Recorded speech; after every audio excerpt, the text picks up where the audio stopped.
राजद व्यवसायिक प्रकोष्ठ के द्वारा रविवार को राजद का जनसंवाद ये सदस्यता कार्यक्रम का आयोजन राजद व्यवसायिक प्रकोष्ठ के जिलाध्यक्ष मनोज शाह के अध्यक्षता व राजद व्यवसायिक प्रकोष्ठ के प्रदेश महासचिव इंजीनियर आयुष अग्रवाल के सफल संचालन में आयोजित किया गया।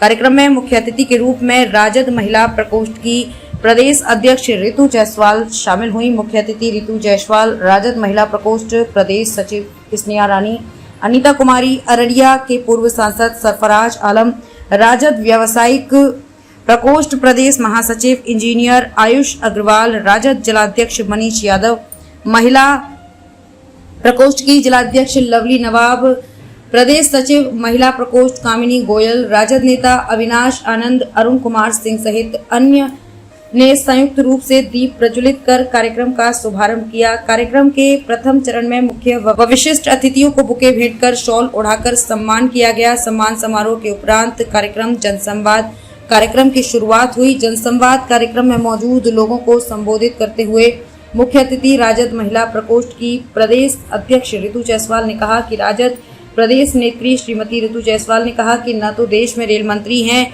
और न ही खेल मंत्री, जो भी है वो सिर्फ प्रधानमंत्री हैं। फीता काटकर श्रेय लेने में प्रधानमंत्री सबसे आगे और जब बात जिम्मेदारियों की आती है तो कहीं भी नजर नहीं आते। श्रीमती जायसवाल ने कहा कि देश में पहलवानों के साथ जिस तरीके से अन्याय हो रहा है वो आगे आने वाली पीढ़ी देखकर ये जरूर सोचेगी कि प्रधानमंत्री किस कदर सत्ता के लिए आतुर थे कि पहलवानों के पक्ष में एक शब्द भी नहीं बोल सके। उन्होंने कहा कि आज देश के संविधान को खत्म करने की चल रही है साजिश। प्रदेश अध्यक्ष श्रीमती जायसवाल आगे अपने संबोधन में कहा कि वैश्य समाज के लिए पार्टी कार्य कर रही है और वैश्य समाज को भरोसा में लेना हमारी प्राथमिकता है। वैश्य समाज संपूर्ण समाज को मजबूत करते हुए कार्य करते हैं और उनके सुख दुख में खड़ी हमारी पार्टी निरंतर रहेगी। उन्होंने कहा कि आज कार्यक्रम में जिस तरीके से वैश्य समाज की उपस्थिति हुई है वो इस बात का भी संदेश है कि हमारी पार्टी A to Z की है। उन्होंने कहा कि फॉरबिसगंज में अस्पताल, शिक्षा, युवाओं को रोजगार व अन्य ऐसे मुद्दे हैं जिस पर काम करना अति आवश्यक है। ई आयुष अग्रवाल के द्वारा जिस तरीके से पार्टी के साथ साथ समाज के मजबूती के लिए कार्य कर रहे हैं वो काबिले तारीफ है। उन्होंने कहा कि समाज में युवाओं की भागीदारी सबसे महत्वपूर्ण है। प्रदेश के उप मुख्यमंत्री तेजस्वी यादव ने बिहार में युवाओं के लिए एक मिसाल कायम की है। राष्ट्रीय जनता दल के प्रति जो भरोसा है आम लोगों में, वो ऑलरेडी सबसे ज्यादा सीट ला करके लोगों ने बता दिया बिहार की जनता ने कि उनका झुकाव किसकी तरफ है, उनका प्यार किसकी तरफ है।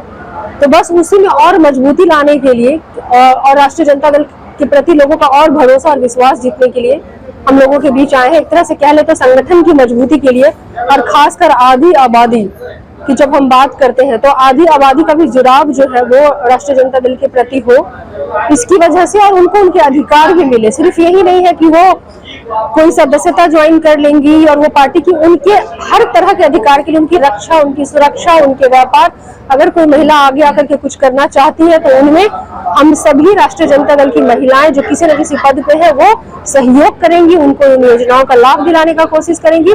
तो जैसे भी हम उनको अपने काम की बदौलत उनका विश्वास जीतेंगे और संगठन को मजबूत करेंगे।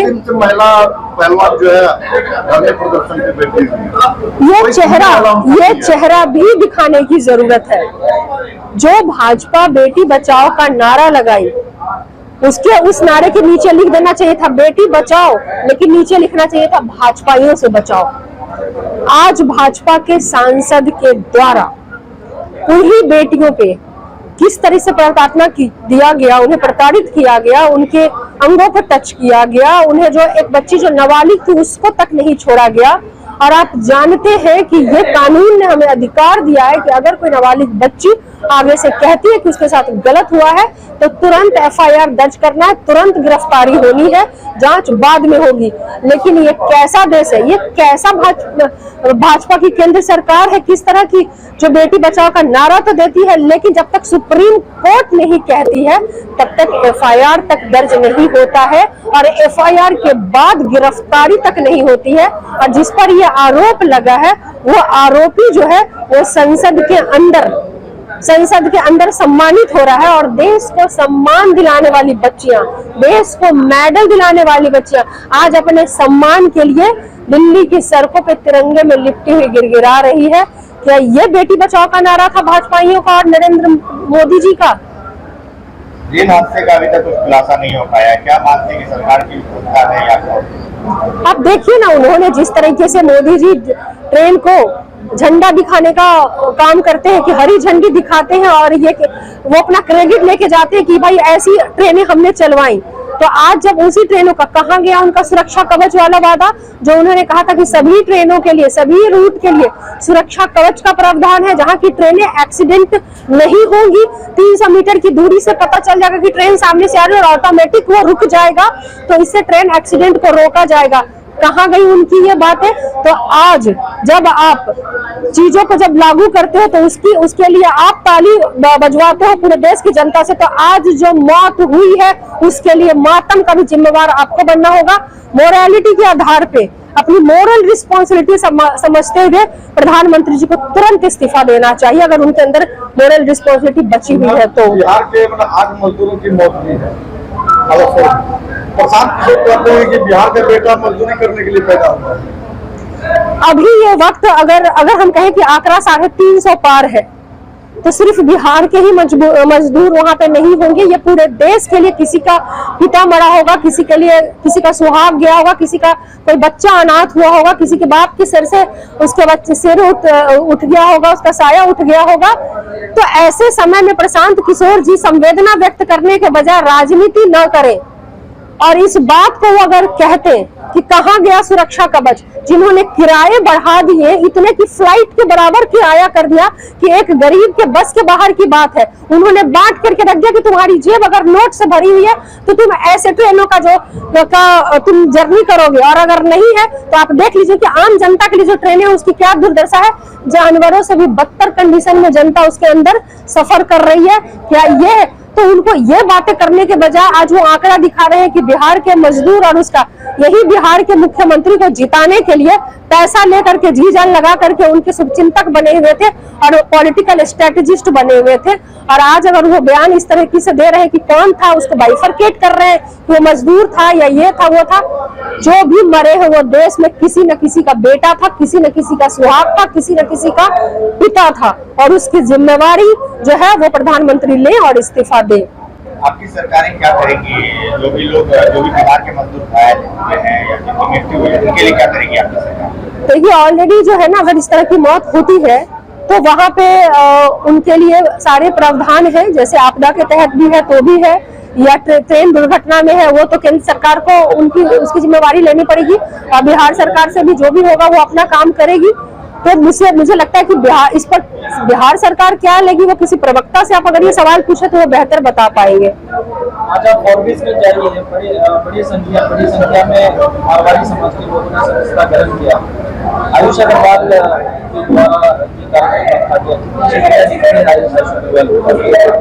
कितनी सक्रियता दिखती है आयुष अग्रवाल? देखिए, मैं तो ये कहूंगी कि आयुष अग्रवाल जी ने कमाल किया है, और मुझे लगता है कि जो एक दूरी को घटाने का काम किया है, कहीं ना कहीं से वैसा समाज जो अब तक हम ये कह सकते हैं कि राष्ट्रीय जनता दल से उतने दिल से शायद नहीं जुड़े थे, अब वो दिल से उनके तार जुड़ने लगे हैं, जुड़ गए हैं। अब आप देखेंगे कि सबसे ज्यादा मैक्सिमम सीटें जो है वो व्यवसायी वर्ग को राष्ट्रीय जनता दल ने दी। ये भाजपा कहते तो जरूर है कि हम उनके साथ हैं, लेकिन हकीकत में जब टिकट देने की बारी आती है, भागीदारी की बात आती है, उनको भागीदारी बनाने की बात आती है, तब वो पीछे हट जाते हैं।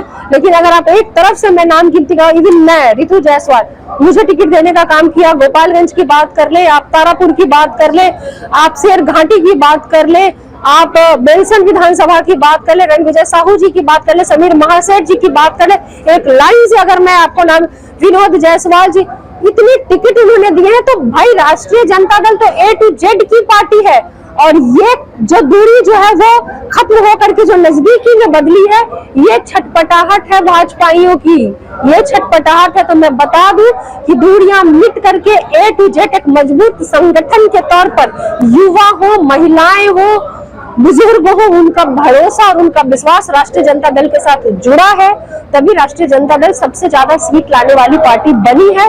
और इसी जुड़ाव के साथ 2024 में भाजपा का सफाया होगा और 2025 में संपूर्ण बहुमत के साथ राष्ट्रीय जनता दल यहाँ पर आएगी। जिस एमओएस समीकरण को लेकर बिहार में आरजेडी ने अपने अस्तित्व को खड़ा किया, क्या आज के बाद उस एमओएस समीकरण को खत्म माना जाए? एम और वाई ये ए टू जेड के अल्फाबेट के अंदर ही आता है। ABCD जब आप गिनती करेंगे तो उसी में M आता है और उसी में Y आता है, उसी में XYZ भी आता है। ठीक है, तो M और Y कोई अलग से नहीं है। अगर तेजस्वी प्रसाद यादव जी, अगर राष्ट्रीय जनता दल ये कहती है कि हम A to Z की पार्टी है, तो A to Z में M भी है, Y भी है, B भी है, सारे हैं उसमें, तो ये सभी की पार्टी है। वो बातें आप छोड़ दीजिए। ठीक है, थैंक यू।